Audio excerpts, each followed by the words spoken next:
আমারই চেতনার রঙে পান্না হলো সবুজ, চুনি উঠল রাঙা হয়ে। আমি চোখ মেললুম আকাশে, জ্বলে উঠল আলো পূবে পশ্চিমে। গোলাপের দিকে চেয়ে পড়লুম, সুন্দর সুন্দর হলো সে। তুমি বলবে এ যে তত্ত্ব কথা, এ কবির বাণী নয়। আমি বলবো এ সত্য, তাই এ কাব্য।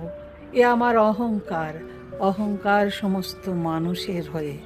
মানুষের অহংকার পটেই বিশ্বকর্মার বিশ্বশিল্প। তত্ত্বজ্ঞানী জপ করছেন নিঃশ্বাসে প্রশ্বাসে। না না না, না পান্না, না চুনি, না আলো, না গোলাপ, না আমি, না তুমি। ওদিকে অসীম যিনি, তিনি স্বয়ং করেছেন সাধনা মানুষের সীমানায়, তাকেই বলে আমি। সেই আমির গহনে আলো আঁধারের ঘটল সঙ্গম, দেখা দিল রূপ, জেগে উঠল রস। না কখন ফুটে উঠে হলো হাঁ, মায়ার মন্ত্রে, রেখায়, রঙে, সুখে দুঃখে। একে বলো না তত্ত্ব, আমার মন হয়েছে পুলকিত।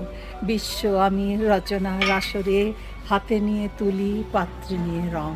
পণ্ডিত বলছেন বুড়ো চন্দ্রটা নিষ্ঠুর চতুর হাসি তার। মৃত্যুদূতের মতো গুঁড়ি মেরে আসছে সে পৃথিবীর পাঁজরের কাছে। একদিন দেবে চরম টান তার সাগরে পর্বতে। মর্তলোকে মহাকালের নতুন খাতায় পাতা জুড়ে নামবে একটা শূন্য, গিলে ফেলবে দিন রাতের জমা খরচ। মানুষের কীর্তি হারাবে অমরতার ভান, তার ইতিহাসে লেপে দেবে অনন্ত রাত্রির কালি।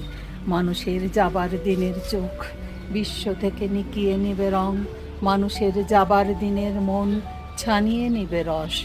শক্তির কম্পন চলবে আকাশে আকাশে, জ্বলবে না কোথাও আলো। সেদিন ব্যক্তিত্বহীন বিধাতা একা রবেন বসে, অস্তিত্ব হারা ব্যক্তিত্বের গণিত তত্ত্ব নিয়ে। তখন বিরাট বিশ্বভুবনে, দূরে দূরান্তে, অনন্ত অসংখ্য লোকে লোকান্তরে এ বাণী ধ্বনিত হবে না কোনোখানেই, তুমি সুন্দর, আমি ভালোবাসি। বিধাতা কি আবার বসবেন সাধনা করতে, যুগ যুগান্তর ধরে প্রলয় সন্ধ্যায় জপ করবেন, কথা কও কথা কও, বলবেন বলো তুমি সুন্দর, বলবেন বলো আমি ভালোবাসি।